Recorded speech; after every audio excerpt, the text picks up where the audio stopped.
Okay, we'll call it, we called our board meeting to order at 5:30. We recessed or moved to the auditorium for the continuation of our board meeting. On our agenda this evening was to present our budget. This is our second budget forum before town meeting. There are not a ton of changes, so we're anticipating the budget section should be fairly short. Mr. Coombs will be doing the budget section, and then we'll move on to Act 46. My microphone's on. Oh, you're right, it's not. Can you hear me though? All right, I can just speak up a little bit. Okay. Well, now it's on. Now it's on, so I don't have to speak up for it. Can you hear me now? Can you hear me now? Yeah. All right, so anyway, we'll do the Act 46 forum immediately after our budget. I'm glad to see folks here from other towns that are interested in what Act 46, what information we have, and what we can offer from our perspective in Vernon. At this time, what I'd like to do is introduce myself. I'm Mike Eber. I'm the chairman of the board here in Vernon, have been for a couple of years on the board.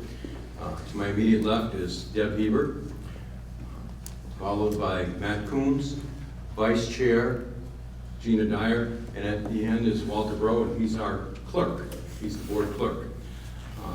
We usually run a fair, for those that come to our meetings, we try to be as open as possible, answer all the questions we can. When we get the Act 46 area, we may have to tighten that up a little bit because I know there's going to be a lot of questions, a lot of response. Many of the questions we're not going to have answers for. Okay? So at this point, I'd like to move into the finance aspect of our budget, and then just before we go into Act 46, I'll kind of lay out some ground rules as how we're going to work this so it'll be as smooth as possible. Okay? Thank you. Matt? All right, and that's up front for those that want them. Start on page 1. So, all right. Right here. It's easier to follow along sometimes on paper, so. This year's budget is a total of $4,355,334, which is a roughly we'll round up a $41,000 difference from last year, just under 1% increase. We're going to skip the back of the first page for now and go to our expenditures in detail. Under the teachers' salaries, we're going to have a reduction in our art program this next year. It'll be a 60% position. It's been 80% for quite a few years, and the art teacher is going to be retiring, and when we hire a new one, it'll be at a little bit less time.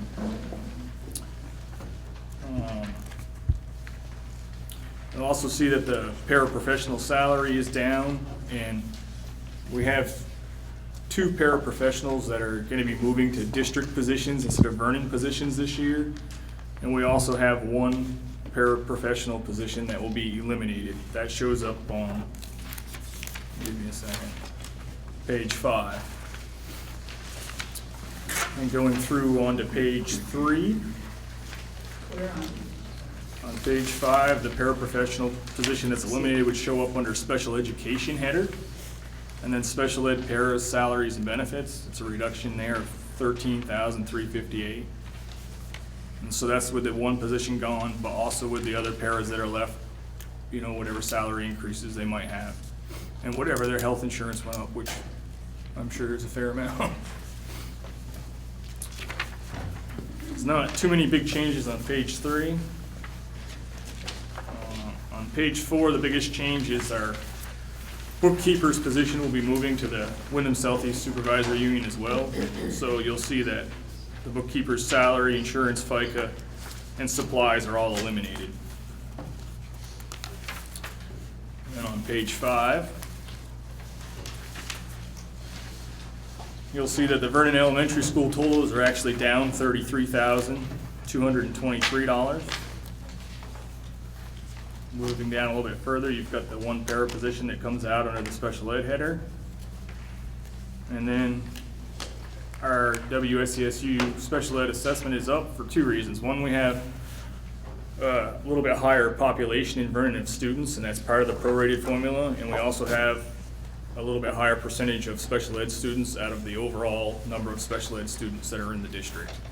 And then on top of that, the program that is a behavioral program that's being moved to the district, and that's part of those two para positions that are moving into the district. So that makes up the lion's share of that 79,770 that number's up. I think those are the, the only other thing that's worth noting is we're gonna put an additional $50,000 into the capital plan. Last year it was $90,000. We felt like $50,000 this year would be sufficient. Also, the I missed early ed with the increase of. Oh, yes, the early ed program. We have a lot more preschoolers that are attending, I believe the word would be like certified programs, state certified programs. And that comes with a reimbursement that those providers get. And I think that it's up a pretty good number of preschoolers. Yeah, it's gone to 34 preschoolers, so there's a reimbursement of $3,100 Per student, so. Can you explain that a little?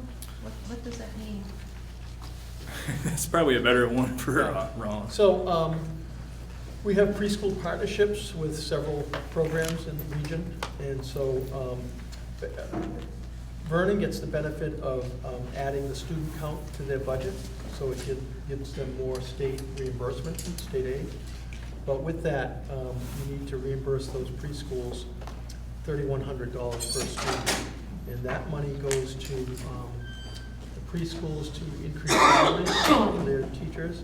It also offsets tuition rates for the families that use the preschools. So it reduces their charges for attending the preschools. And it also provides professional development for their teachers through our district. Are you saying their preschool, are we talking about our preschool? It includes the preschool that's housed here, but you also have other private providers that are certified. We probably, in Vernon, have at least 5 different providers, including the rec program that's housed here now. So you have 34 students. I know the program here accommodates. No, I don't know the exact numbers, Yeah, it's but like 18 to it's a 20. large portion. So then the other students are from the neighboring certified preschools. So it's a good benefit to Vernon because you get the additional student counts. In fact, that's really offset Yeah. some pretty large increases that could have happened in this budget. So then I'll also go to the back of page 1. It's technically not page 2, just highlight a few numbers there. And I'll let Frank go through afterwards and give a detailed breakdown of how that happened. Which are really confusing. But one number that's worth noting is our per student spending is gonna be $14,720 this year, which is down from $16,122 last year. Some of that is the additional preschool students that Ron just alluded to, and the elementary school also gained, I think it was 4 students, but somewhere in that ballpark. And then at the bottom here, you'll see the overall projected tax rate is $1.35, up from $129.9 last year. But this also includes the first year of the VY ramp off. We were paying 75% of the state's tax rate, and this year we're gonna be paying 83.338. So that alone is an 8.3% increase, and it's actually only gonna be up 4%. So it's a pretty favorable number considering what we're up against this year. And if you'd like the detailed summary of how we get to that number, Frank can take us through it. Anybody have any questions? Thank you, Linda. To get the preschool money, they all have to be taking the state certification course.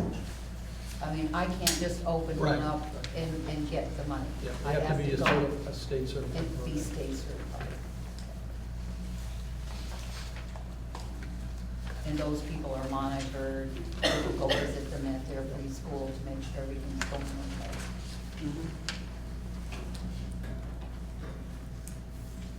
okay. Anyone else? Any on the budget?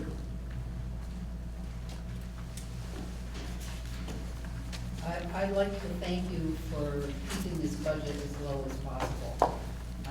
Having served on a school board, I know it's not easy. And still providing a good education for the kids that are here. Well, thank you for that. One of the things sometimes that gets forgotten by town members are the members of the school board are also taxpayers. So being frugal with our household budgets, we try to be frugal here. So it benefits us all if we try to be as efficient and do things as economically as possible. So that's important. So does anyone have any questions? If not, we can move on to the Act 46 portion. Any objections to that? Anyone? Okay. This is not a town meeting. Call this a town meeting. It's a form of the board. The board will oversee proceedings. But the one thing that is different this evening than a normal town meeting is that we will accept questions from the audience. And at town meeting, if someone has an objection because someone is not a resident, you can object to them speaking. We will not hold to that tonight. If it comes to a point where we get the same questions over and over, then we'll try to move on. But certainly we want folks that came here for information to get whatever information we can offer. And just because of the town residents or where you reside, doesn't make you less interested or have less of a need to be informed. So if you have questions, please feel free to ask them. We'll recognize you as in the order I see you. The purpose of coming here this evening is twofold. The board in August, on a 4-to-1 vote, voted to explore the development of a new unified district.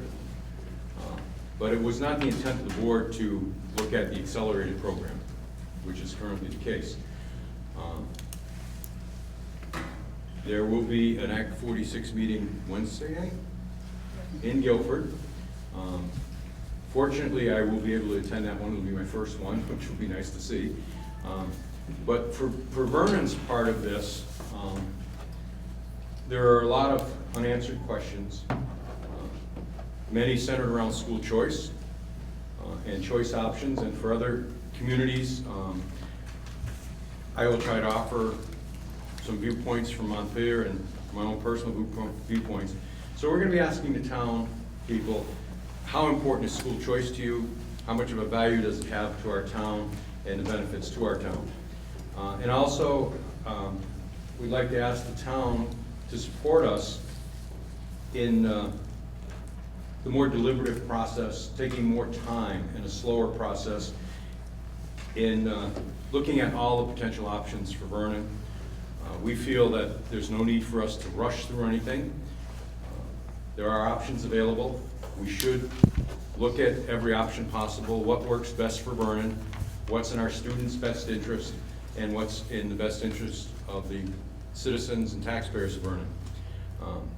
And for us, we think it's a deliberative process where you get so many of the unanswered questions answered. Because right now in Montpelier, it's there's a new bill every day. Someone's suggesting new bills, new changes. There will be dramatic changes to Act 46, not this session, but next session. The greatest change that occurred so far this year, and there could be a couple more coming before the end of session, was that there was thresholds to how much you could spend in 17 and 18. The Senate took out the thresholds for 18. So they made that change in the bill, so there's no threshold on spending for 18, which for folks like Mr. Rucker, with his planning for budgets and long-term, what you're looking at, it kind of shook up things a bit because he had a strategy to move forward, and now it's not the same as it was. So there are changes every day in Act 46, and in conversations with Montpelier every day, I learn something new, and I find out what was true last week may not be true this week. So that's what we'll discuss tonight. At this point, I think the central office has some information they would like to share, and then after they do that, I would like to present some material or have a conversation with you about Vernon perspective. So, and just for a point of clarification, Mr. Coombs, Matt is our representative on the Act 46 committee, and if he has any input at all, I would like him to interject at any time. The more information we have, the better decision we can make. I would also like to personally thank Matt. These Acts 46 meetings have been going on, and Matt, I think, has attended more than 60. No, not that many. A lot Not that of many. a lot of it. It Not that probably many. seems that many. Maybe 16 maybe. I was gonna say, he's been at these meetings every other, Well, yeah. In addition to all our other meetings, yes, that's a Yeah. a To give tremendous Matt amount. his due, it's not 60 meetings for Act 46, but he has attended at least 60 meetings between the central office, finance, and all the other subcommittees he's on the board. So he's done a been a great very job. hard worker for us, and we'd like to thank him for that. So I think one of the things that we'd like to do is show you the financial models that the Agency of Education has put out, and we've been sharing with all the towns impacted on this. We have some educational programming information that we'd like to share. We did just get recent information, which is disappointing from my perspective, because early on, we were told that the Vernon tuition arrangement would continue because of the statute of 2006. And also, it was codified from July 30th, 1954. Essentially, the Agency of Ed is now telling us that if Vernon merges as a unified district, then that tuitioning arrangement will end. There'll be a grandfathering period where any seventh grader, new seventh grader coming into the system could finish through their senior year, but after that, that arrangement would cease to exist. The other option would be that Vernon would choose not to be part of the unified district and then become a K-12, pre-K-12 district on their own. There's some challenges with that. So we'll talk more about that, but we wanted to get to some of the financial information and program development, and then we'll go from there. Okay, so there was a group of folks that got together as soon as Act 46 was passed. It's the Superintendent's Association, the School Boards Association, and the Agency of Ed, and I think in conjunction with the Vermont School Boards Insurance Trust. They recognize that there's a lot of complexity to this law, a lot of choices to articulate. So that group put together this financial model that we'll look at briefly. I think the centerpiece of the legislation was not about the tax incentives. So it's a piece of it, and this is the piece that we've been provided a tool that helps us look at some of the scenarios, certainly not all of them. And actually, this would be the minority of options. You just heard Mike, describe board's inclination toward not moving quickly through the accelerated option. This model illustrates the tax incentives for that option. So just want to put it in that context. This is the accelerated option? Yes, I'll show you this model that was developed by this group that said, well, if you're going to consider the accelerated model, and given its short timeline of having public vote before June of 2016, just in a few months, they suggested that this would be a resource that would be helpful to understand that impact. So we'll look at that fairly briefly, and then move on to some of the bigger picture issues around program equity that Ron just mentioned. So this model, it takes the legislation and it codifies it into a spreadsheet. The spreadsheet just takes 3 inputs. What has the spending trend been in the schools in this region? What does the grant list look like? Knowing that that's the basis of paying for schools, we take a tax rate and apply it to the grant list, and that's what creates school funding.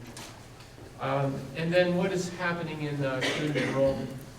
So the first thing the folks I mentioned did was put together this spreadsheet that gives us a little bit of trend. So here's our student enrollments for the system that we are all part of, Wyndham Southeast Supervisory Union with Brattleboro, Dummerston, Guilford, Putney, Vernon, and the high school. And it just shows the patterns over the last several years of enrollment. So you have over here the student counts, and over here is the percent change. We've used a negative 2% assumption for student enrollment going forward based on what we see here, where we have the total population going from 2772 down to 2659. These are the percent changes: 1.6%, 3.1, 2.8. The average is 2.5%. You see, it does vary from school to school. Also, keep in mind that this is equalized data. And the reason why the folks are using equalized data is because that's the basis of setting the tax rate. And equalized data simply means the state recognizes that certain students take more intervention, more investment in programs than others, and they create a weighting factor that conceptually matches resources with those needs. So when we look at Vernon, 237, 232, 232, 225, you can see that's down. What Matt just shared with us in the budget document, and you have a handout, is that Act 166 just came in, first time, fiscal year 17, and it essentially opened up another grade level, added pre-K universal throughout Vermont. So our enrollment is up quite a bit in the fiscal year 17. But we see the same pattern is probably level, or if this historical trend continues, it'll be declined. But what's different is, for the first time, Act 166 essentially said the public school district will pay for any 3- and 4-year-old who wants to attend a certified preschool program. So that's the enrollment background, and this is when we have a cost per student model for funding education in Vermont. When enrollment is down like it is, this is typical across the state, and budgets can't decline at that same rate, increases cost per student, and it increases tax rates. So the state, in some part, is saying this is a trend that's going to be difficult to sustain the funding mechanism out into the future. Second set of data here is spending per student, directly related to how many kids there are. And unfortunately, it's the reverse trend. Spending is going up per student. So again, if budgets remain the same and enrollment is going down, then spending is going to go up per student. And the tax rates are factored on spending per student. So the Vernon data you see, 13.7, 14.8, 15.4, 16.1, with a much higher enrollment data that we just saw in the fiscal year 17, we are back down into the $14,000 number. Is that right, Matt? That's what you had on that back page. 14.7, I think. Yeah. But until we start getting back to 25, 30 students per grade, we're gonna have this, or I think historically Vernon has had even more than that, and we've had this big dip. So overall, on average, we've seen these, an average of 5%, 6%, 3% increases per student. And this is in our school budgets. So the last statistic, and then we'll jump into this, this financial model. Last statistic that gets plugged in is grand list. So as I mentioned, the basis for taking a tax rate and then applying it against the grand list is what generates the cash flow that goes to Montpelier and then funds public education based on the ability of any town to raise enough money to fund the publicly approved budget. So here we see again a difficult trend in that the grand lists have been declining. So the basis of which we pay for education has been declining. The average decline is 3%. You see it again varies quite a bit. Vernon was down in 13 by 6.3%. Actually a little bit of an increase in 14 year. We get the 15 year, there it is, 15. Right here, 0.7, and then we were back down 3% in the period that we're currently in. So again, a difficult trend if you're going to fund education through spending per student.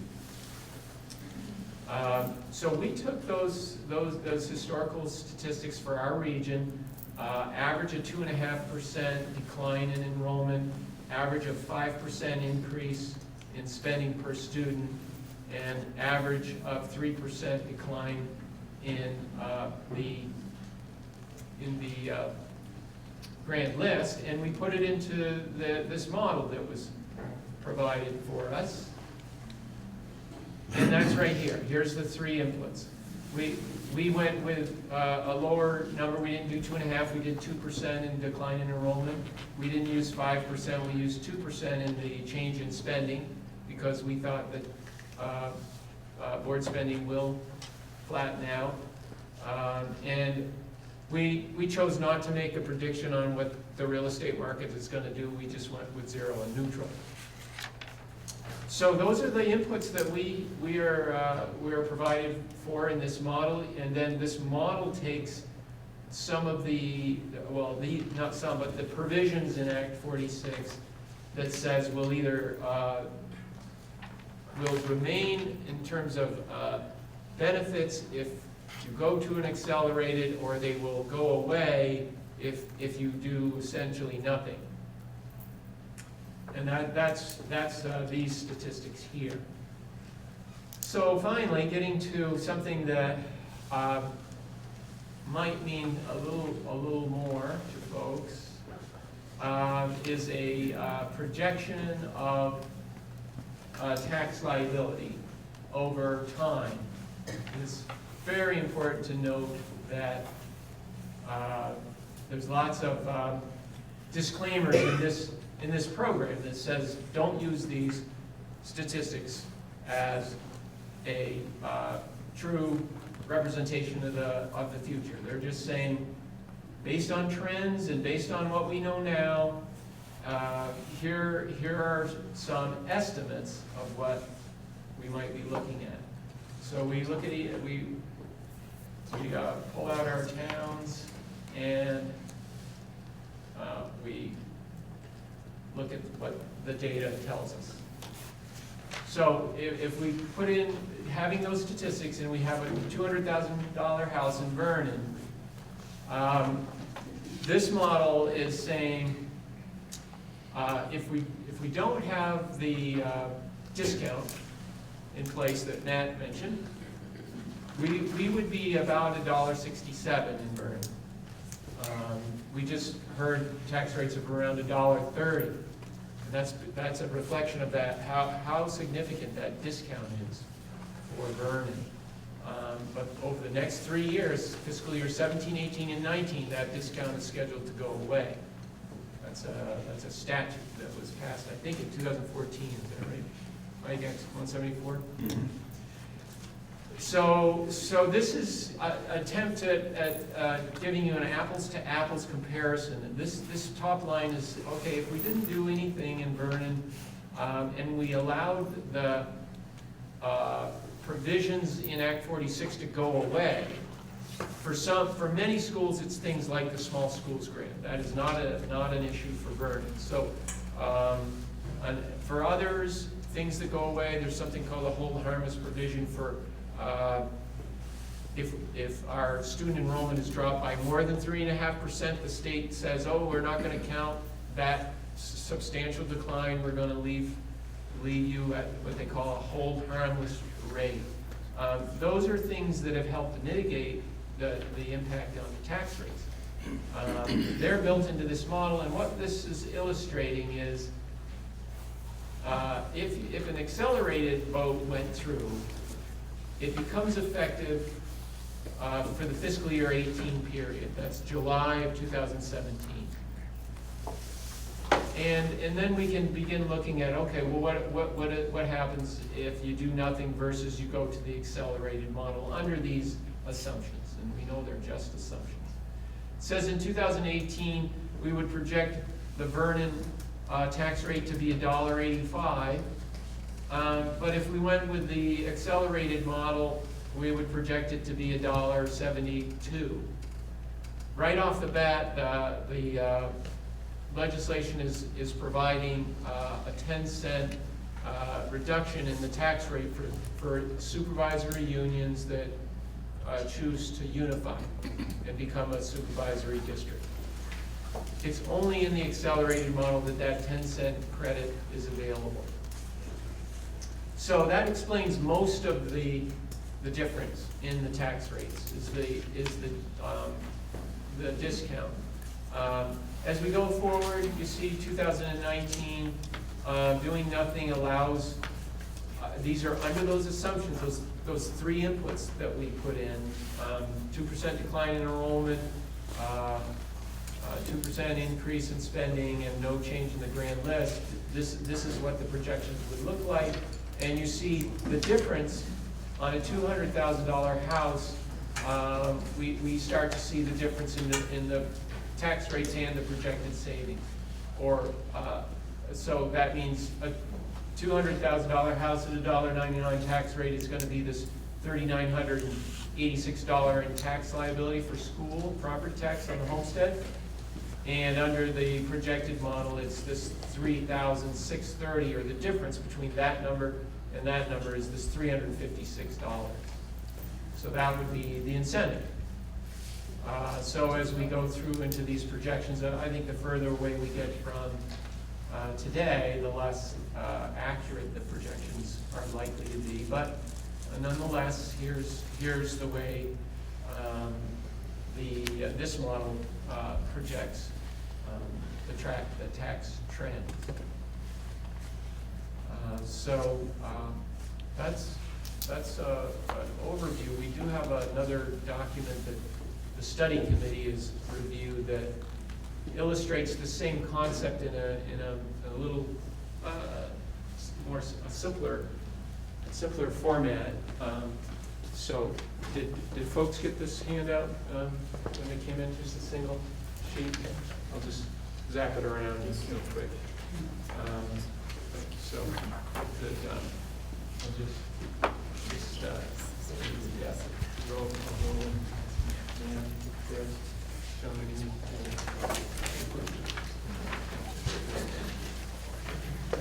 Yeah, thank you.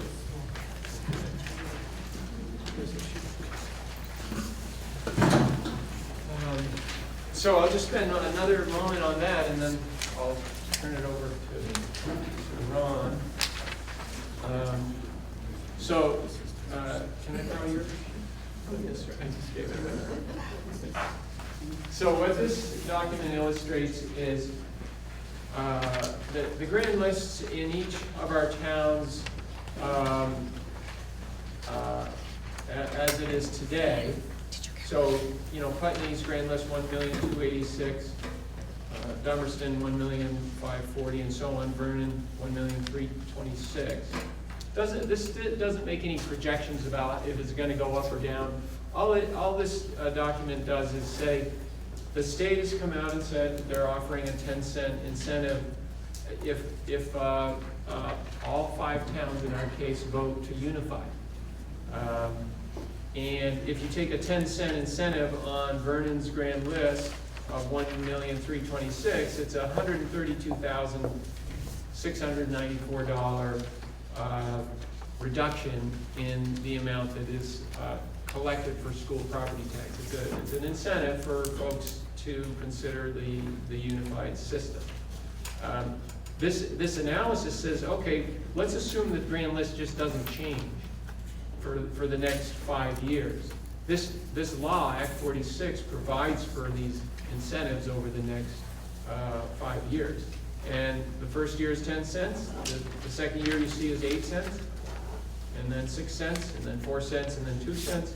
And this analysis simply takes the whole 5-town area and says, well, if you apply those tax incentives to the grand list as they are today, you see in total on the first year it's $991,000 in reduced taxes, $793,000 in the next year, $594,000, $396,000, $198,000, for a total of $2.9 million.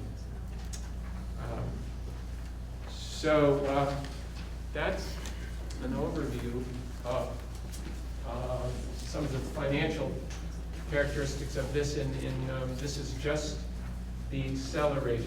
We were only provided a model for the accelerated system. Have a question over there? Yes.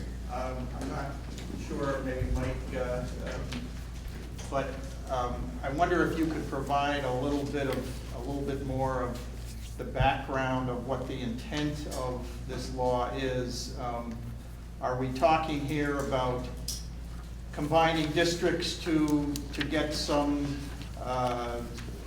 economies of scale in administration and purchasing and so forth? Or is the intent to say you've got this building here and this building in Guilford, and you've got, you know, X number of people in each one, and is the intent to say, gee, why don't we close one of them and actually bring the students to one? Because that's what I think it's about, but I'm not quite sure from what's going on here. So if we could step back just a little bit, because obviously this is getting into all of the things that have happened in Montpelier and the nitpicking details of how this works, but I don't have a real good sense of what the real intent of the law is, if that's okay. Yeah, so let me try to answer that. There may not be enough, but I think people can share these documents. Early on, in our work,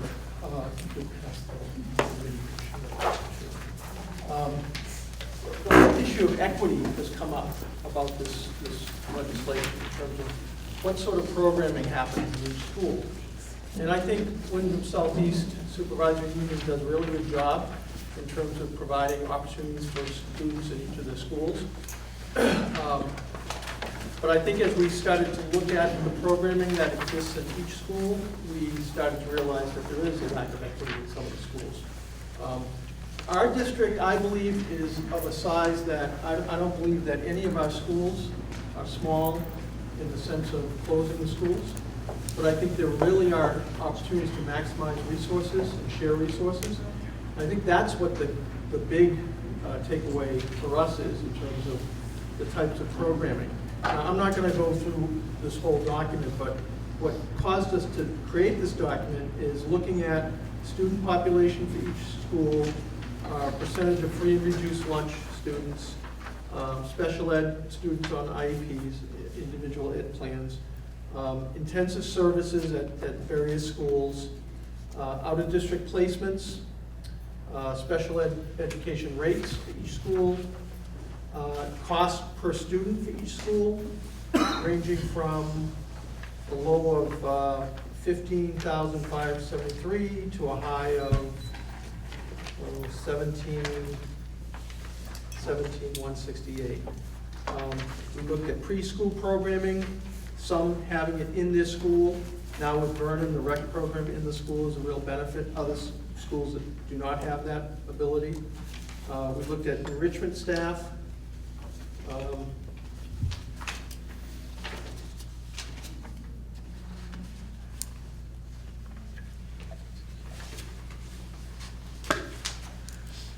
We looked at, I'm not gonna go through this whole thing, but we looked at extended year programming, summer school, after-school programming. We looked at state assessment data, and again, we matched that state data to schools with free and reduced lunch numbers. What we came away with is thinking about what could we do to provide uniform services for like, say, summer school programming, extended day programming, preschools in the schools. Because quite frankly, we work on budget development, and we know we can't add all of the programs that we'd love to be able to add because it just has a huge impact on the tax rate. So this sheet that I passed around was an attempt to show examples of what would expanded opportunities look like. So if you just look at like number 2 as an example, after-school programming. Vernon and Guilford do not really have much of an after-school program. Guilford is starting to do more recently. We're thinking that we would have extended slots available, expand the program that happens in Brattleboro Town, and include the schools that don't have those sorts of programs as it is right now. So thinking about 60 school-based tutoring slots available that we could accommodate other school districts to have them in that system. Number 3, summer elementary summer school program. Expand 40 slots available, expand the current 65 slots. We could probably accommodate another 40 students with not much of an impact on the overall unified district budget. The BAM summer school program is a similar one based on the teachers that we have and the para-educators for a 4-week period. We could probably accommodate 30 additional students in that program. Some of the other things that we recognized, number 8 was special ed consolidation. That was a legislation that was passed probably 3 or 4 years ago. We implemented 2 years ago. As a result of that, and essentially it's sharing resources, sharing special educators, certified staff, and para-educators to some extent. We achieved about a $300,000 savings last year. And quite frankly, I think our programs are much stronger in terms of some of the support systems that we're able to provide. Matt made the point about 2 para-educators coming out of your Vernon budget, going into the district budget, SU budget, because those paras are gonna get some special training and behavior support. And so we felt like the part of this supervisory union consolidation of special ed, it made sense for those staff people to be budgeted through the SU. We think the services are gonna be better than they have been. So then we looked at some examples. You try to project, so what would it look like in the future? Examples of potential cost savings, flexible staffing for academic support teachers. We're just looking at student-teacher ratios as we did with special ed, although I don't have the special ed numbers here. I just know them off the top of my head.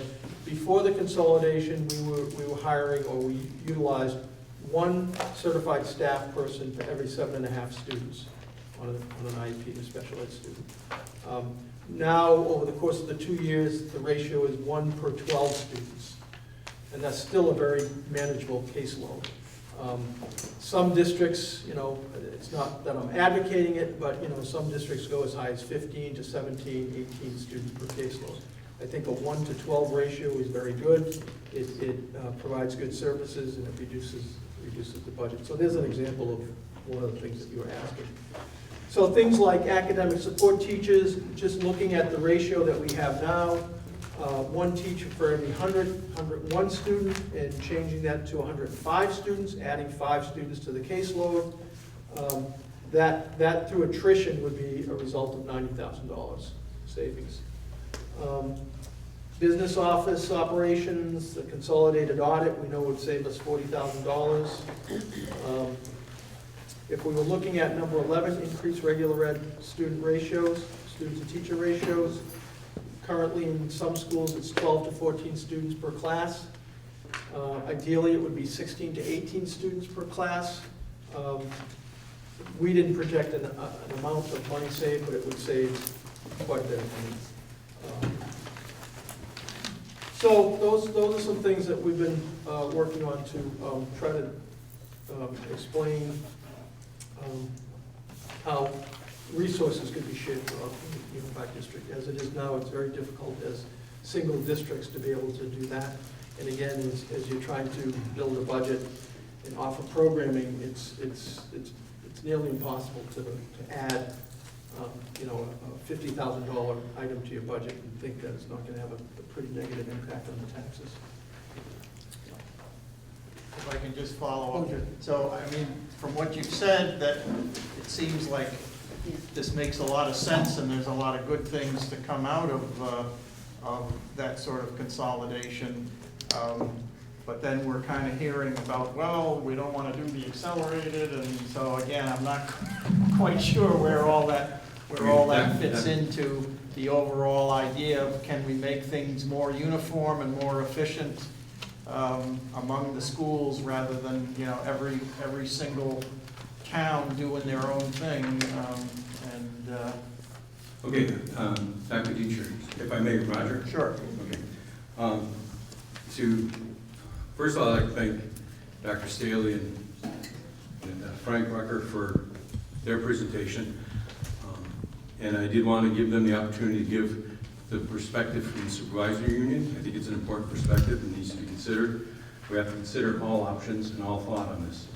As I said, I want to deliberate a process where we make the best informed decisions that we can. In answer to your question from earlier, what I would say is the intent of the bill was to take districts that were disorganized and not functioning well and bring unity to them. One of the things that has always been a point of pride for me and my peer is that when we talk about education and supervisory unions, WSCSU is very well respected because we have done so many things already. We have a common curriculum, we have common contracts with our teachers. We've consolidated most of everything, and if you talk to the people that grew up Act 46, they will tell you that WSCSU meets all of the goals of Act 46 already. We've accomplished a tremendous amount. And that's one of the reasons that I look at it and say, well, what is our rush, what is our hurry? If we were to consolidate for a dime, what do you give up? You give up your local board, you give up some self-governance, control of your building, control of your staff. There are many things that go away with that dime. And the thing to remember is those incentives are only for 5 years. And then you're back in the same situation we're in now. A lot of Act 46 was for cost containment. We've already seen that Act 46 is going to have an impact of probably 2 cents on our statewide property tax. The Department of Ed has asked for 26 employees to help manage Act 46, 26 new state employees. The Appropriations Committee has denied most of that, but you're not going to hold that off forever. So there's people are a little suspect of the potential savings to Act 46. We're not seeing the proof there when people are asking for more employees and how are you going to do this. What we do see is most places you're going to see a loss of your local board, and it'll be replaced by an advisory panel that has no legislative authority to counteract anything that the new board does. Under what has been proposed, if you look at the new governance structure, Vernon would have 11% of the say on the board, and one town would have 55.5% of the authority on the board. That seems a little problematic. As far as the closure of schools, actually, if I could just read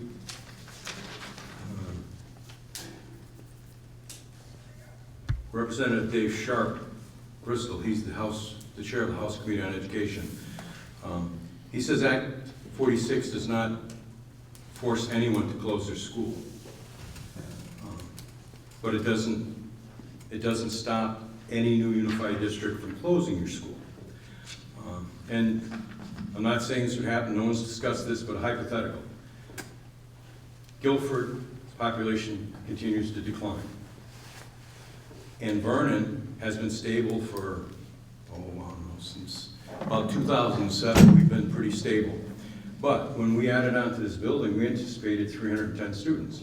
So we have capacity for 310, we're at about 250, or no, 159, excuse me, 250 was back in 2002. So we're at about 159. So we have capacity to take another 125, 30 students easily. So if Vernon were able to house those folks, and the new board says, well, gee, you know, Guilford, it's costing a lot of money to operate that school, and Vernon could take their students, there's nothing to stop them from transferring the students.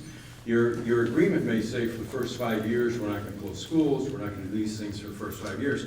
But in point of fact, new legislation can change anything that's in Act 46 currently. So when you look at that, you know, and since I've been in the legislature, my relationship with Guilford has been phenomenal, and I've learned a lot about Guilford. And if the one thing I have learned the most is that that school is a very, very important function to that town. They love that school, they depend on that school, and they're very proud of it, and rightfully so. It's a good school, they have a good operation. But they would no longer have the authority for self-determination. Someone could close their school. I'm concerned about that. Can I say one thing? Yeah. Along those lines, I can say I have not been to a lot of the Act 46 committee meetings, but I was at the last two, and at the first one that I attended, which was actually here in Vernon, what I did hear is that the 9-member board, unified board is what they were calling it, would have the right to close any school. They could vote and close the school, and it did come up as would the town of the school that they supposedly would close have any say in it, and the answer was no. So if the unified board said, we want to close Guilford, or we want to close Vernon, and the townspeople said, we don't want you to, too bad.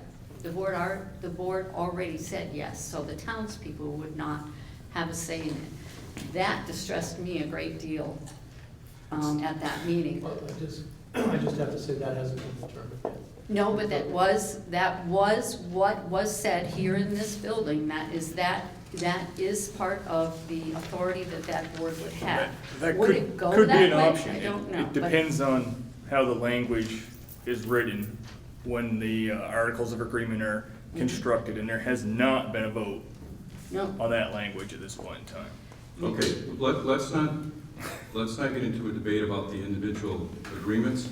I think what we need to do is look at the law in concept and what the potentials are for the law, because Vernon has had an agreement since 1954. And that can go away because of Act 46. We've had an agreement that Vernon was given special authority to allow its students either to enroll in UHS or to have their tuition paid elsewhere as a result of 1954 Attorney General's opinion, which was approved and codified in 2006 legislature in Act 182 of Section 28. Now, I know Ron spoke about a surprise in the stuff that's happening with choice, but this is from Legislative Council. It's dated September 22nd, 2015. From day one, I've been concerned about school choice. Every day we debated Act 46. I went to the committee and said, are we protected in school choice? The answer was yes. So on September 26, 2015, I was in receipt of a legal opinion. The legal opinion was that, to put it short and sweet, was yes, Vernon has a special exemption that no one else has. But under Brigham, and under the constitutionality clause of equity, we would probably not continue to have that. I'll actually read the last paragraph of the decision. The rest is a lot of legalese. It is an internal document. I was thinking of sharing it this evening.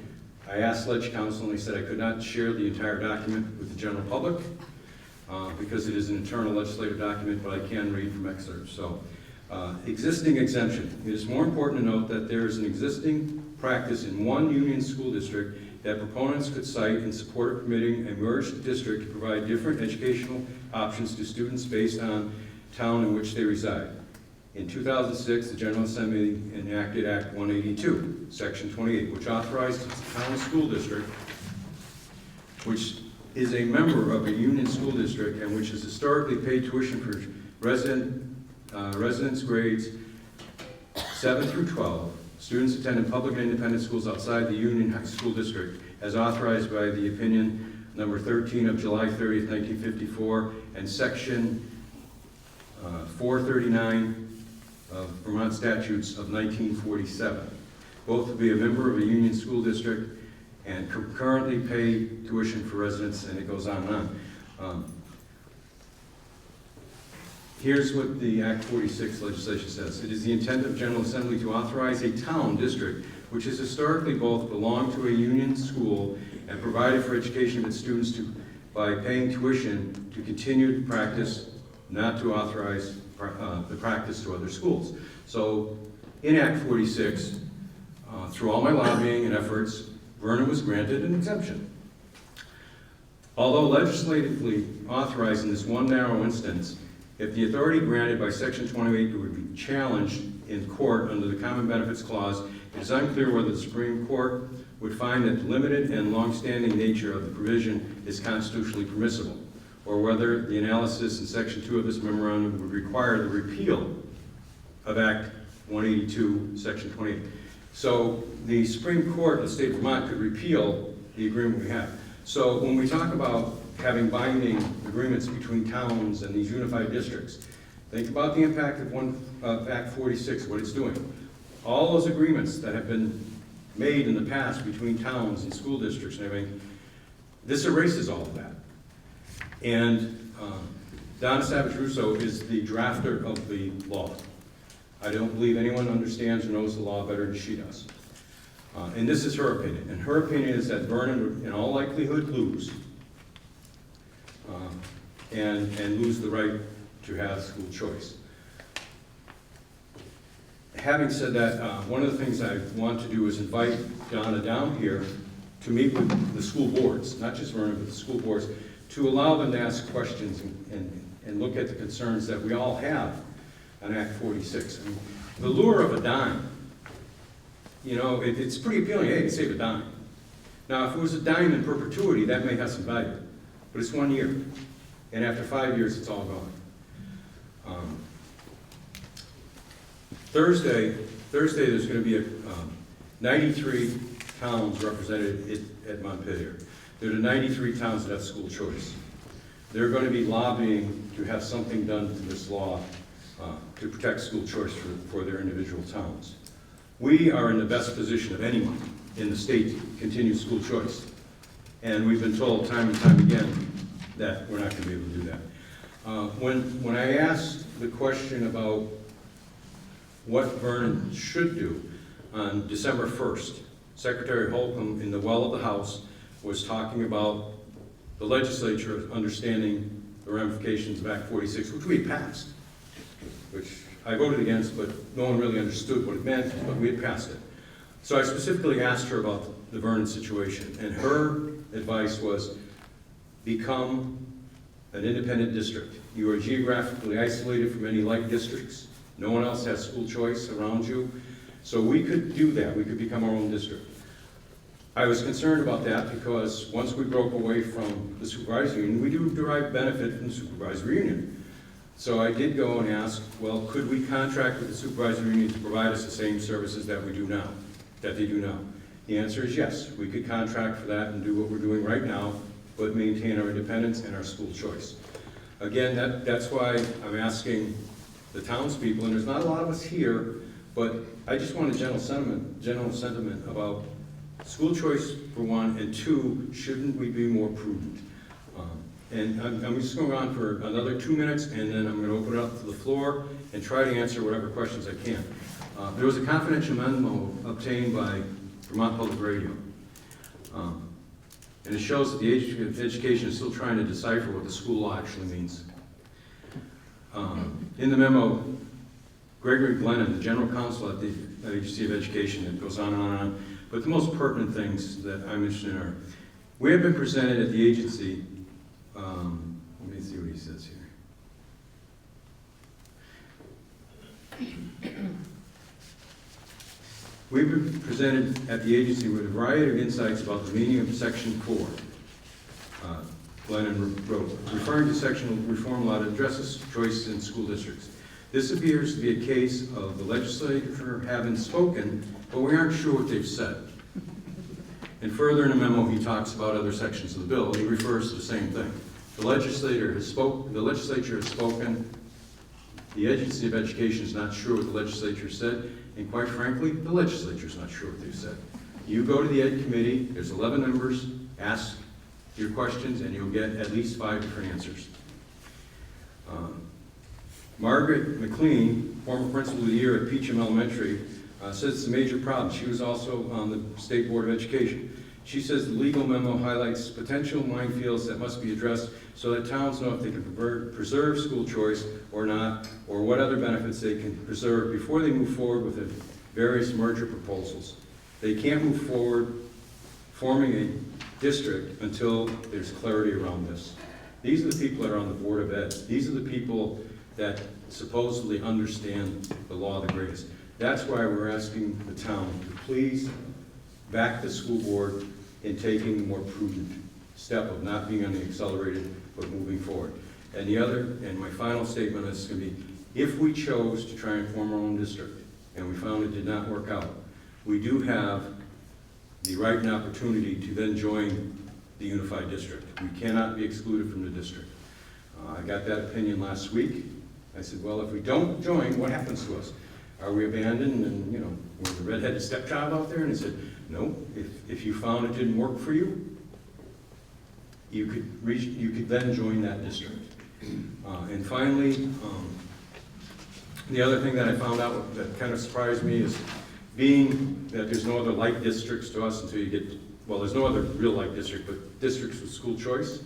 That would be Dover and places that were geographically isolated. But they did say we could approach the other 4 outlying towns. And if their towns voted for school choice, we could form a district with them and be a district along with Brattleboro. So there are many, many opportunities, and I see no reason outside of a dime to rush through this. So we're asking that the town really support us in our desire not to proceed on an accelerated route. That's it for me. Anyone else? Yeah. Mike, I know this is a question you and I have visited over the years. I'll preface it with, we've talked about the declining student population and unfortunately not the corresponding decline in the budget. Mm-hmm. And that the answer, the party line seems to be that special education eats up whatever distance, there is between the two. So here's my question. Does any kind of consolidation help out the special ed side of the coin, to say, are we going to, be able to bundle up some of these services so that we don't see, the two, spikes going in different directions, the population of the student going down, the population, the budget going up. Is that kind of consolidation going to do anything to, to take some of that sting away? The long and short of it is, I doubt it, because if you look at our supervisory union, which is very well run and very well managed and does an extraordinary job, especially compared to a lot of other places in the state, we've done most of that. I mean, the stuff that Mr. Staley spoke to earlier about how we have lessened our costs and what has occurred is we've been very successful in slowing down the rate of increase, but special ed every year becomes more and more involved and more difficult to maintain. So I don't see that simple consolidation would do that. I think there needs to be some other issues addressed in special ed. So the short answer is that there is no benefit to us here in the realm of special ed. Well, I wouldn't say there's no benefit, because quite frankly, we have benefited greatly from being part of the supervisory union. I mean, all of the things that we have done to consolidate special ed have saved us a good deal of money. I don't think making it a unified district would change that. We would still be doing the good things that we do. I can cite one specific example, Dale, to answer that. It's just one case, but, so right now, if you have a special ed student that is tuitioned out, that is a direct bill that you receive from the supervisory union, that you reimburse them directly for. So that can be, I'm not sure how small, maybe as little as in the 20, 30,000 range, and it's been 50 even, and as high as 300,000 for one student. And if you are part of the bigger group like that, you're no longer a separate entity. So if you have a student or two or three move to your town with those sort of price tags attached, it's taken care of by the whole. It's still paid, but it's taken care of by the whole instead of by your local budget. So that's a specific example that makes that in a different light, I guess. I mean, it's only one case. It doesn't say anything about the overall education spending. I bring this up because it's something on the finance committee that we wrestle with every year when we go through the SU budget, the district budget, and what do you do? And Vernon right now doesn't have a lot of outside tuition bills, but not all towns are that way. And some towns have had significant increases in just the last year. And the reality is, to keep your budgets in check, that has to come out of your elementary school. You can't take it somewhere else. So Dale, I was mentioning number 8 on this, where through the consolidation of the SU special ed, we saved $300,000. I don't suspect we're gonna save $300,000 every year, but it does what Matt just said. If as a single district, you have a high needs student or family move into your district, you're buried. When was the last time Vernon had a high needs student? Is Damon? That we tuitioned out? Not just a high needs student, that we tuitioned out of the district. Well,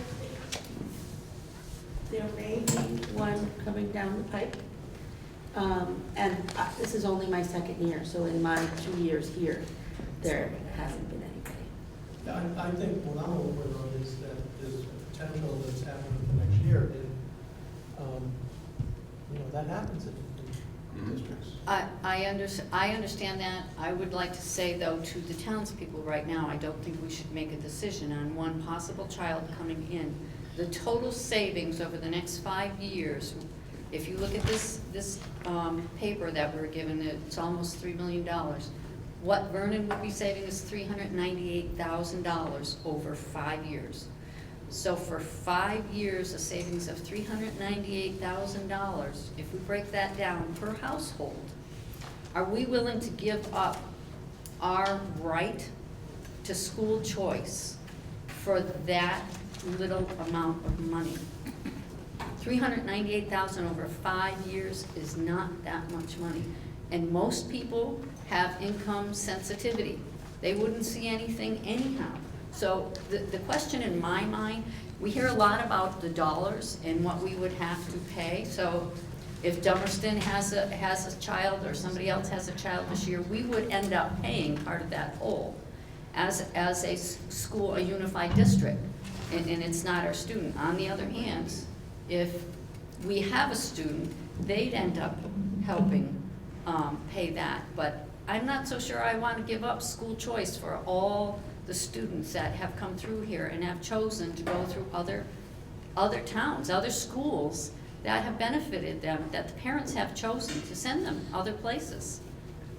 For that amount of money, I can't see that. That's not where I would like to go, but I definitely want some feedback from the town. Okay, Sandy's next. She's been raising her hand for quite a bit of well, time. I But just along the lines of special ed, one of the things that we have seen occur in Vernon is we've had students that have gone to Brattleboro and been on an IEP and gone to another school, a much smaller school, and had success. Not to condemn Brattleboro. What it makes a statement about is about 20% of the students at any school are not a fit for that school and could be much more successful and a much better investment of our educational dollars if they went to a school that served their needs best. So that's how I would address the special ed issue. Sandy? Well, along the special ed issue question, I've got a question for Ron. At the school, at Oak Grove, where I was working, we had special ed contained classrooms where students came from all over the district.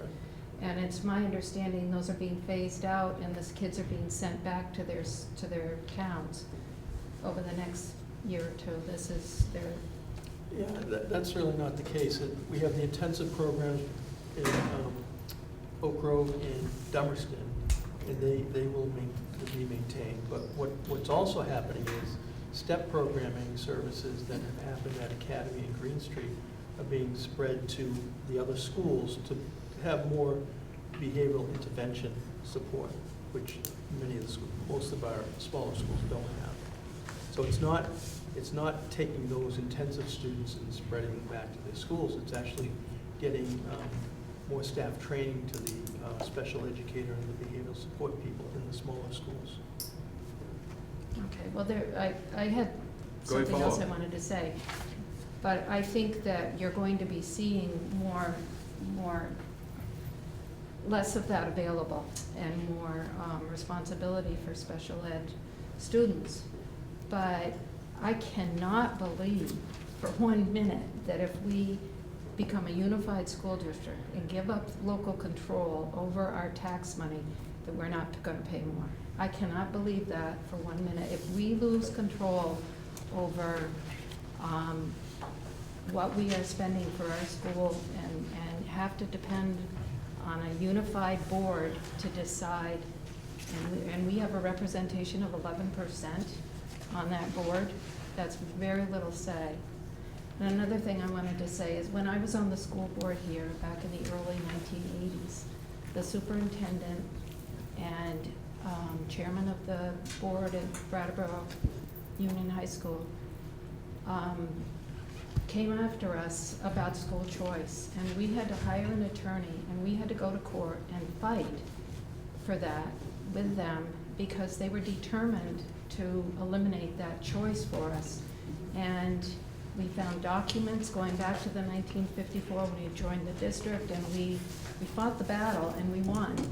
And it was very important to the people in the town at the time, and I think it's still very important. And I would really hate to see that, and I would not trust that it would not be taken away. I'm sure it would be taken away. Well, regardless if it would or wouldn't intentionally, all it would take is one person to file a lawsuit. It may not be the intention of the district. We've always had an excellent relationship with our partners in the WSSU, but all it would take would be one lawsuit. And it could be any citizen that files that suit that is desirable of having your child have school choice. That would trigger it. My concern is the other 4 towns, would they be willing to put up the money to fight for Vernon's right to keep school choice? If we were in a unified school If district. we're a unified school district, they would have to vote to raise the money to fight Vernon's battle. That gives me pause. When you talked about costs and things, again, on that legal opinion, 2 school districts are interested in merging. Let's see, okay. A school district, no matter how many districts have merged to form it, is a single municipality with one governing body, one budget, one group of voters, and one homestead tax rate.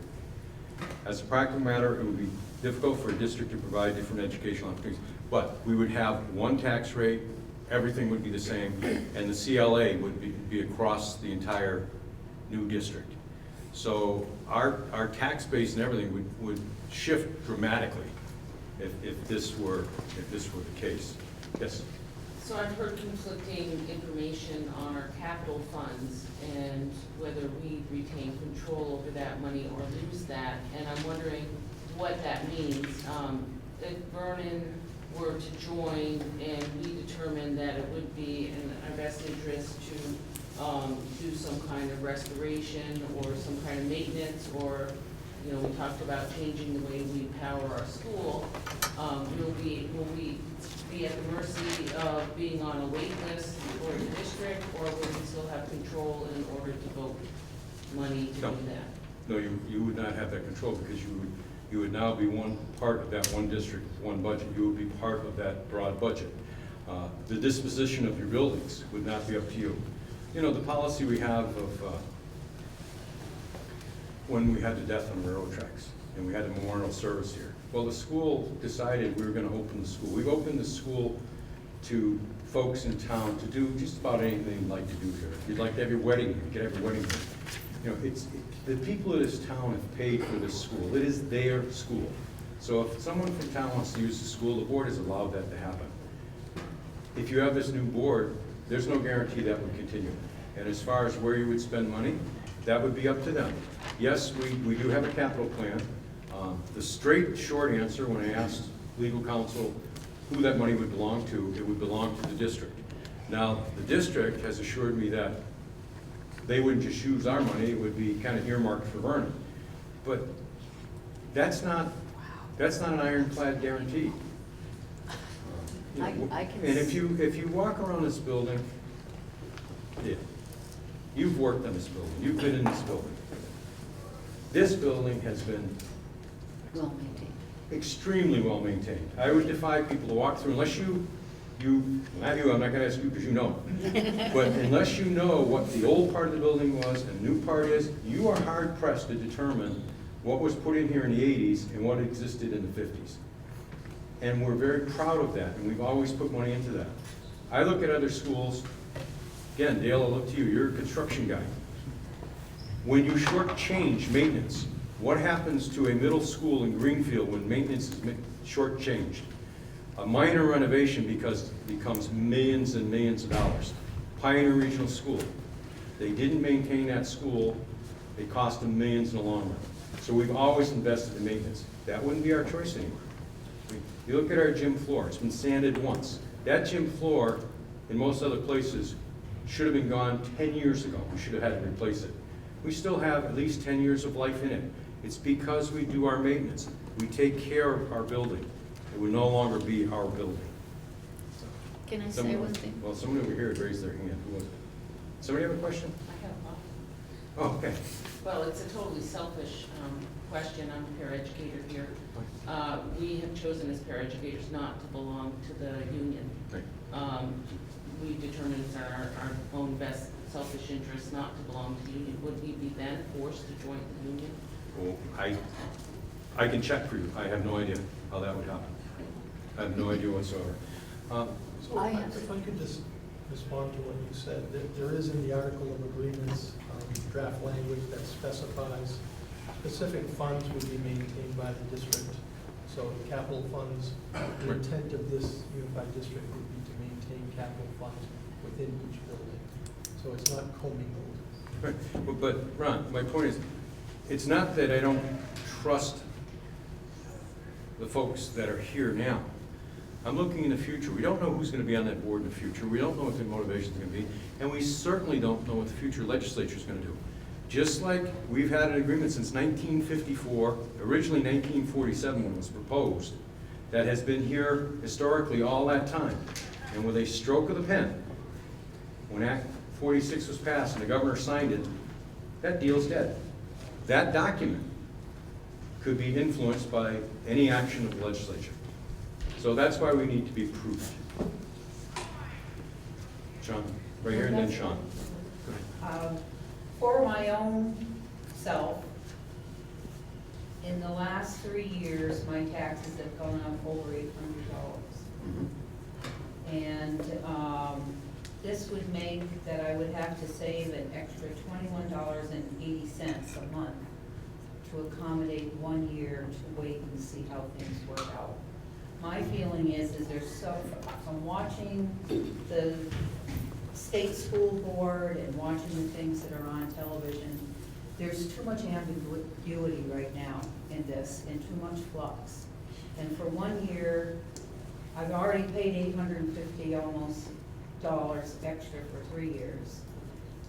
I can squeeze out another $22 a month to give us time to study this. And then if we want to get in, then we'll be at 8 cents instead of 10 cents.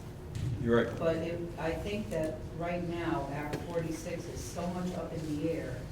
People aren't really sure what's happening. It's constantly changing. And I can only speak for my own self. And where are we talking? Thank you. Sean, go ahead. My name is Sean Murphy, and I'm from Guilford. I'm also the BUHS District number 6 board member from the town of Guilford, and I have been for many years. And today I thought, okay, I'm gonna go look at Act 46, I'm gonna see if I can decipher. And I actually read the whole act. I skimmed some of them because a lot of it is, you know, you have to go back to the previous things, and it's a legal document, so a lot of the things aren't straightforward. But I think it's very important in a way, if you are interested, to go look at just the introduction. And what the introduction shows very succinctly is that, and it has been, I think almost anybody in Vermont that's interested in education knows, there are issues in the state around the things that Act 46 tries to address. So it was pulled together by the Agency of Education and by the legislatures. There's a problem, here is a potential solution. And so I think what the legislature did was take those problems and try to coalesce them into one document. And by unifying things, they thought, well, maybe we can have greater equity of education for all the students in the state of Vermont. And maybe the tax burden to the homestead education tax property owners will be decreased some. And you know, I think if you look at the document, it's not that scary. It really isn't. And I would like to make a comment to Mr. Hebert. He and I were on the BUHS board together for many years. And he kind of intimated that a board like the large district board would be this thing that would just steamroll over everybody and not be a unified board that would have representatives from all the towns in the district to support their towns and their towns' educational needs. When Mike and I were on the board together, if there was a problem that arose at Brattleboro Union High School that had an implication to the town of Vernon, you know you're not going to steamroll Mike. It's not going to happen. So he's going to stand up and he's going to make sure that the town of Vernon is well represented. That's what he did for years. That's what I do to my town of Guilford on the BUHS board. So to intimate that 11% is Vernon's voice on the new board may be statistically correct, but it is not in terms of the influence of individuals who really care about education on the unified board. So I think it's important. You know, the thing that Mike said was that one town would have a much larger voice. They already do on the BUHS board because Brattleboro has so much larger a population than the 5 towns. So you have to do it in distribution according to population. So I am actually in favor of the accelerated path for Act 46 for a number of reasons that I just stated. I just think it's, you know, what we've heard from, especially from some members of this board, is that it's not worth considering. But I believe that it is, and I think it should go to a vote so the people can decide whether that's the way the direction should go. Thank you very much. Thank you, Sean. As far as the steamrolling effect, my history on the high school board was as Sean described it. But this is a different animal. This is not the high school board. This is now a 5-town board, and you don't know what's going to happen. And I would be far less skeptical if in the Articles of Agreement they said you can have a member for every 12,000 citizens, a portion thereof. Then the large town would have 2 and everybody else would have 1. That would give you better equity of power. There are ways to address that issue. The other one, I've been reading Act 60 and amendments to Act 46 and amendments to Act 46, proposals on Act 46, and spent hundreds of hours with members of the Ed Committee. And I still don't have clarity on this act, and I still have grave concerns about it, as do many members of the committee. I didn't vote for Act 46 because of those concerns. I think the goals are laudable. I think what they want to do is good. But I don't believe what we have done as a legislature is the path to get to that goal. You cannot take a one-size-fits-all proposition for the entire state. You have to look at individual communities, individual towns. This is a disaster for Northeast Kingdom. They have tremendous difficulty with this because most of them have school choice. They don't know what they're going to do. If you go over to Franklin County, Enosburg, Montgomery, those areas, Representative Fisk from Enosburg, I mean, he started with full head of hair. His hair looks like mine now. I mean, he's like ripping his hair out because he can't believe what's happening within his own communities. This has been very divisive in those areas. That's why I wanted people to come here tonight, and I don't want to debate the bill. I don't want to debate the merits of the bill. I want to talk about proceeding cautiously. I'm not saying that Vernon may not join this inevitably. It may be good for us, but we need to take the time to be sure it's good for us. Once we embark on this, there's no going back. Once you've entered this agreement, You're done. you're in. So before we enter it, let's answer as many of those questions as we can. And I'm going to do something that's unusual from the chair's spot. I'm going to ask a member of the audience a question. I've noticed we have a realtor here. If you wouldn't mind answering this question, what value is school choice in property values to the town of Vernon? Number one. Is it significant? It is, yeah, it is. Now, when people are looking for a place to move, I've been told that's a major consideration. As a realtor, is that so? It is. So, I mean, that's a consideration. And school numbers, I tend to be very optimistic. I'm very sad that Yankee closed. I think it was a mistake to allow it to happen. The state should have done more not to allow it to happen. It's devastating to this town, but I think the positive side of it is when Deb and myself sell our house, when Lynn Penske sells her house, Dale sells his house, we're not going to sell it to people our age. We're going to sell it to young families. So we're going to see young families moving into town. I think we'll see growth in our school. We've already seen a little bit of that. I believe on Fox Hill, a house has been sold to a family from Pennsylvania. They're going to come in. They have a couple of 3 children. Three children. My contract. Your contract. Well, I'm promoting you. I want a commission. But seriously, that's 3 new students. And I think that's going to continue to happen for us. Think about what Vernon has and doesn't have. We have an amazing rec department that people are drawn to. We have a fine school people are drawn to. But we also have school choice. How many of us in this room know people that moved to this town for school choice? Raise your hand. Just about everybody. You know people that have moved here for school choice. It helps sell our real estate. It's a demonstrable value to this town to have school choice. So we have to think long and hard before we give it up.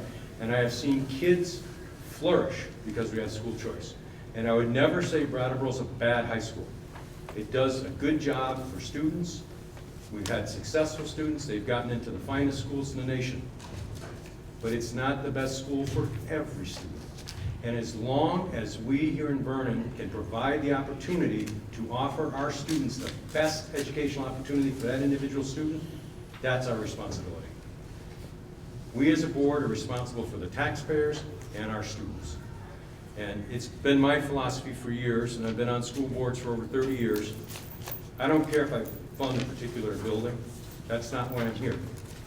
I want to fund students. And if that means a student doesn't want to go to Brattleboro, wants to go to Pioneer, or he wants to go from Pioneer to Brattleboro, if he's getting the best bang for the buck, that's my best value. Because he or she becomes a contributing member of society. And I think Vernon should be proud of that. We've done that with so many students that attending one school or another may not have been as successful as they are. So again, what I'm asking is that please just allow us to have the time to consider this carefully. If it does come to a vote, I will be lobbying very hard. I'll go door to door asking people, please stand with the board, and let's be careful about what we do. We may very well join a unified district. That may very well happen. But before we do, let's be sure that we've answered all the questions that we can. Yes, ma'am. So my question is, what is logistical? What's the next step? I keep hearing you say you want to hear from the town. Is there a vote? Are you looking for? The accelerated plan would call for some sort of action by July of this year. There actually has to be a vote according to the timeline of accelerated. There will be a vote by May 17th of the school board, the committee. It's May Right. 17th.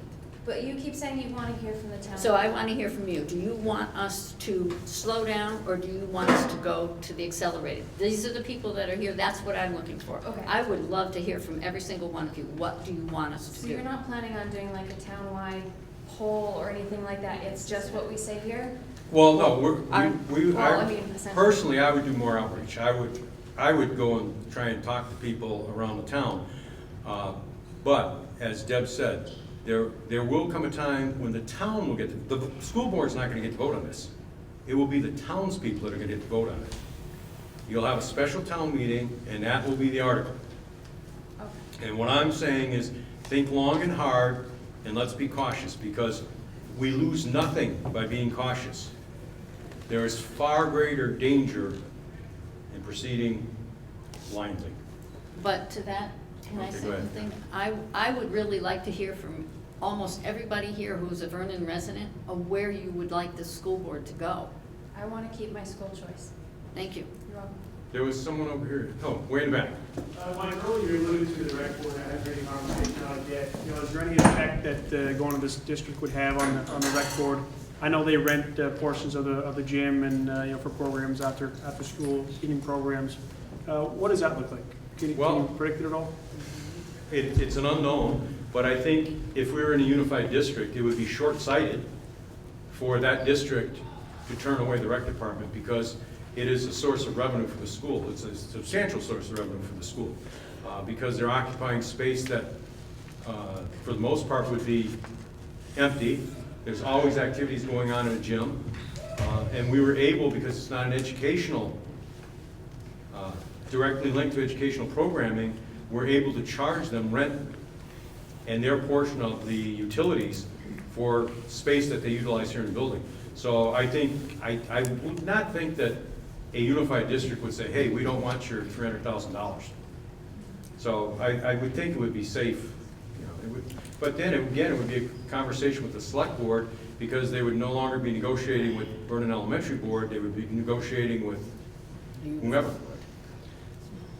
So what I'm hearing, so I understand, earlier there's discussions on capital funds for Vernon, to stay with Vernon. That's what we anticipate. And the funds raised from the rec department to go to offset our taxes, higher tax rates for the town. The money still theoretically goes to Vernon, it doesn't go to the collective? No, what would happen if we were part of the collective, what then happens is there's one budget for the entire collective, so the revenues that would be derived from the rec department, while paid for utilization of this building, would go into what would amount to the general fund. Right. It's like in Montpelier, a lot of revenues go into the general fund, and then they go wherever somebody determines they're going. That's right. One other thing that I wanted to say too is, as far as I know, and I think I'm correct on this, out of all the school boards in the district currently, we have a capital plan that is substantial, because this town has put away money every year from the taxpayers. There's only one other school board that has a capital plan, and it's very small in consideration. The rest of them don't have it. I think that's a Before we good. move on, my opinion is Vernon residents, we don't have the data we need to make a decision. So I think to move Oh, no, forward right now. no, we would have a couple more of these forms. And as I get more information from Montpelier, by the end of session, whatever's gonna occur this year will have occurred, and I fully intend in June or July to have another session, because we'll have more information and we'll have the most current data. And again, when I said I'm gonna invite the other boards to have a meeting with Donna Savage-Russo And I have a member of the Ed Committee who is probably the most knowledgeable about the bill outside of the chair. He's agreed that he would come down and just answer whatever questions the board members would have pertaining to Act 46. And I think that would be very beneficial. They're gonna vote though by May 17th. If you have it in June, it's too late.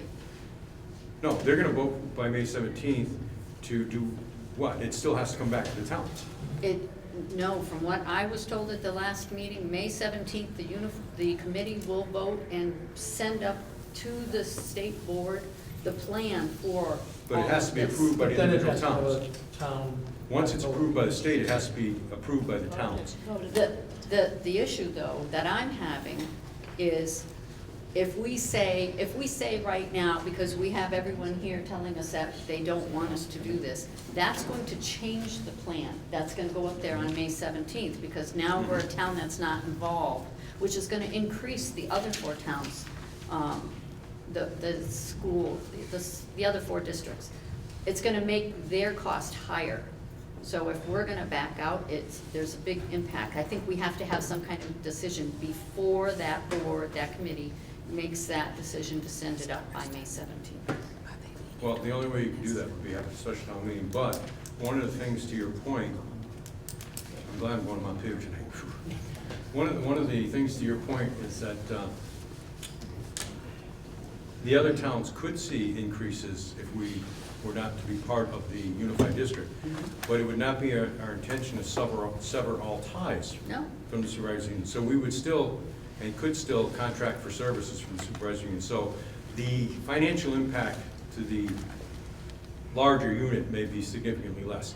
My point is, at the end of May, when we're done in session, we will have whatever information is available. Have meetings with people, because your towns are going to ultimately have to vote on this at some point. And you should vote with the best and newest information you could possibly have. Now, I know we have a lot of guests from other towns that have showed up. I don't want you to feel slighted or that we don't want to pay attention to you, but if you have a question, please feel free to raise your hand. Sandy over there, are you from another town? No, when we have to vote, will it be by Australian ballot or will it be by floor vote? Australian ballot. Yeah, I think it's Australian ballot. By state statute, I believe. I believe that is it. Yes. And that's the other thing that would be gone for all these towns too. You no longer would have town meeting. I support the fight. Yes. My name is Amy Wall, and I'm on the chair of the WSDSU full board, and also serving on the SU study committee with Matt. And I just would really encourage you guys all to come to a study committee meeting. We have them almost weekly, and I think you would learn a lot more. I'm sitting here with Alice. She's our study committee chair, and there's a fair amount of misinformation that has been shared here. I think that if you were able to come to study committee meetings and it would be a great benefit. They're also publicized, or they're on BCTV, and you can go back and look at previous meetings also in their video library. That would give you a little bit more of a history, You alluded to disinformation. Could you give an example? The CLAs are not applicable across the entire, it would be by town.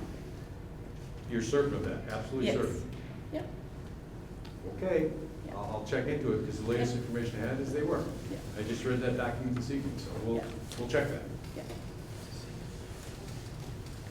And that's exactly what I'm talking about. Yeah. This is, the whole thing's a continuing moving target.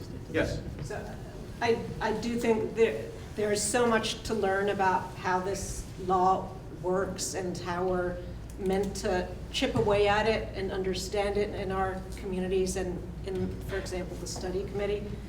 One thing that we have talked about, which I think you should, which is key to your discussion, because I don't think any of the other towns actually have their rec budget within the school budget, and I would strongly suggest that if we were to move forward the study committee with the report and ask the boards for their consideration of an accelerated merger, that would be written into the legal language of the report, that you would pull that out, because obviously that's a significant amount of money that you would not want to be in the purview of other towns. For example, Putney has a school forest. That would, if we were to unify, be pulled out of the school budget and would be owned by another entity. So that would be an example of a key part of how Vernon's culture, you would not want that disturbed if we were to unify. The rec department is not part of the school. They pay us rent for space, that's all. Right, so you would have to, that would have to be in the language of the report, and that's an example of the detail that would have to be looked at by your board before, participating in that. Yes. Jody Normando, and I'm from Dummerston, and I vowed I was going to keep my mouth shut tonight. But I just want the people here to know that there's a lot of Dummerston people who have the same concerns. We don't have choice, but we have concerns about Act 46 for a myriad of reasons, from town meeting to losing our school to, because we've got a very good school also, very well kept up. And so there's a lot of people who are concerned. We had one sort of town meeting, and there were a lot of young people there, but most of the meetings have been at the end of a school board meeting. And we've not had anything where the study committee has come, where Ron has come and really talked to the townspeople. So you're not alone in the process. A lot of us have come to every study committee meeting. They don't understand, you don't understand, we don't understand. How are we going to expect people to come and do a ballot on something that we don't even understand and changes weekly? Well, So it is a very difficult topic. It's hard to grasp. I've been working with it for a couple of years, and actually 4 years, because it died at the end of the last biennium and resurrected this biennium. So I've been working with this for 4 years, and it's been an arduous task. And it's not just school choice. There are 93 towns that are very, very concerned about school choice. But there are a couple hundred towns that are concerned about numerous aspects of this. Some places it's a little easier because like Rutland, West Rutland, they're more closely aligned. Burlington, they don't have to do much of anything. It doesn't impact what they're doing presently. And that's a little easier. But again, it's that one-size-fits-all concept. And as you go to Franklin County, you go to the Northeast Kingdom, somewhat a couple of the towns in Windham County that are isolated, this is huge change. We're changing the entire governance structure of the state, and we're being expected to do it in less than a year. Just one more comment. You're not just changing the government. You're changing your communities. You're changing your feel of your communities, the school being the center of the community. You're changing your town meetings. You're changing all of that into one big mega board with one big mega budget. And as you said, the legislature's already adding people. We're going to have to add people. Nothing's going to be cheap. And one of the differences, I was talking to a member of the audience before the meeting, and he was quite proud of the fact that they had a budget hearing and 22 people from Vernon showed up, which was an all-time record. You mean the high school? You go to the high school meeting, the high school annual budget meeting, and what is the representation? Dummerston had 12. Yeah, so what's the representation of the high school meeting? You always get less than 1%. Sandy, you can attest to that. It's been decades that that's been occurring. I don't know how we could figure we're going to get a better grasp on control by getting government bigger. You're right. Anyone else? Yes? Just a comment. She just was saying that if the recreation department was involved with the school or whatever, and I think she might have understood the relationship, but she said that some, like Putney, is going to be able to exclude their school forest or whatever, which kind of is making me think that's when we joined the Wyndham Southeast Supervisory Union, that's when we made it very clear we would not join the union unless there was a stipulation that there was school choice. Right. So that was done. Here we are. You've reinforced my point, 1954. Exactly, but they tried to do it in 1980. So, you know, for all the things that we may think we can still, I mean, it'd be nice to think that small towns and small schools could maintain some special facet of their education system or town connection to the school or whatever, but it doesn't sound like that's gonna be a guarantee, and that sounds Well, like a there's no big thing to guarantees. give up. There Yeah, are no well, guarantees. it's sounding very ambiguous to me. Anyone else? Certainly, if you're the folks from Guilford or whatever, if you'd like to speak up, feel free. I mean, you know, I'd like to have as much dialogue as we can. I could say one more thing if I could, and I think I said it already in a way, but I'll reiterate it. The BUHS District 6 Board is the high school board. All of the students go from all 5 towns to Brattleboro Union High School, unless they go to Pioneer in this case, in Vernon. And the board works extremely well. The school is a very, very good high school. Both of my children went there and went on to have successful college careers, and now they're both working. And it's a wonderful school. I'm dedicated to public education. Actually, I'm not that much in favor of school choice because I think it siphons money away from public education. I think Vernon is a little, as has been said, is a different situation because it is the longevity and the grandfather aspect of school choice in Vernon. But from what Mike read, it almost seems to me that school choice would still be an option to Vernon. Yes, somebody could sue. Yes, it could go to the Vermont Supreme Court, but that's an egregious position. I mean, that probably would not happen. So I think that I don't want to disagree with Sean, but we've been sued once already. Let me finish. I'm an optimist, and I think that the people in this great state of Vermont have one thing in mind when it comes to education, and that is educating their students. And I think that Act 46 is not the beast in the closet. It is a way to possibly correct some things that don't work well. So that's all I have to say. And yes, now we're going to come back up. No, it's all right. Yes. Are there any other financial incentives, for lack of a better term, to do it in year 2 versus year 1? So No. say we put it off, and say no, we're It's not 10 gonna do cents. it, the accelerated. No, you get 8,642. If we do it the second year, is there? It's 8 The cents. financial It's incentives are a five-year incentive if you go with the accelerated path. So it's 10, 8, 6, 4, 2. Right, if you 5 don't, years. it's 8. So that is, the 10 cent represents 1/3 of the incentive. Because you add all those numbers together, you get 30 cents. So 10 cents is 1/3. The next 4 years, if it doesn't happen this year, which I'm almost sure it won't, then you can go to next year and you go 8,642. So you get, instead of 30-cent total reduction on your homestead education tax, you get 20 cents reduction in the second year. It is the law of the land, so it's the law of the state.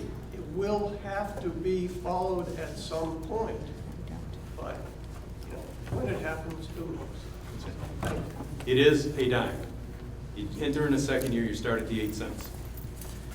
And it is the law, you have to obey it, but you don't have to do the accelerated, and you don't have to do one particular plan. I have a stack here of the options.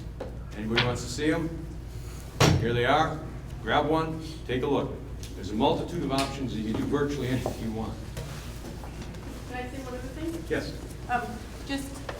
At Wednesday's study committee meeting, that entire meeting will be devoted to other options. The study committee itself thought it was important to take one entire meeting and shift focus. And so it might be an appropriate one for you guys to at least watch on BCTV or attend. It's going to be in Guilford? Guilford, 6 o'clock. Thank you. We appreciate, Yep. we appreciate the committee willingness to take a look at that. Yes, Ms. Norton? One of the options is staying the same we are. That is an option. As a union, and we just have to make a case to the state, and I think the state already recognizes our union as being a fantastic union, and I don't think if we made an appropriate statement to them, we'd probably be allowed to stay the way we are. Well, in conversations with the secretary and the chair of the State Board of Ed, I think that's a possibility and something that we should explore. And there was another hand over here, or was it you, Linda?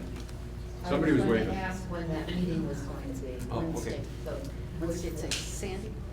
I was just going to say that, 24.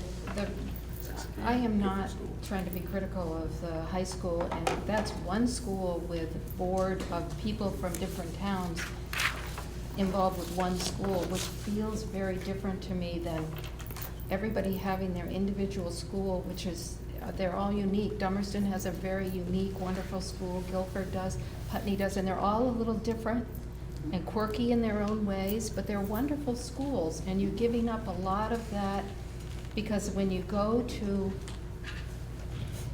in my estimation, and it's not that there's a beast in the closet, but man, this seems like being prudent and looking at the options and trying to figure out what it really means. If you don't know what it really is going to be like, the study group's been studying it, they can't, I mean, how can they know if the legislature doesn't know? So how can they even be And the other doing thing too is anything but just, taking the slower path?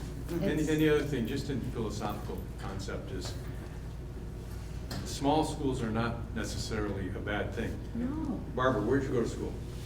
One room school. Here in Vernon. And you seem to have done all right. And so I think we have a lot of history in Vermont of what we can and can't do and what we should be doing. And I think, I want to thank you all for coming tonight. And I think what I'm hearing is we want to take the prudent course. And if anybody differs with that, give me a call.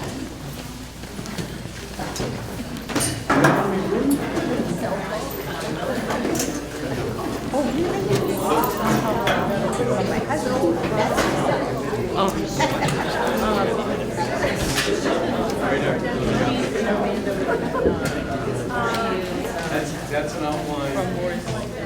From north. That's right, and that large field.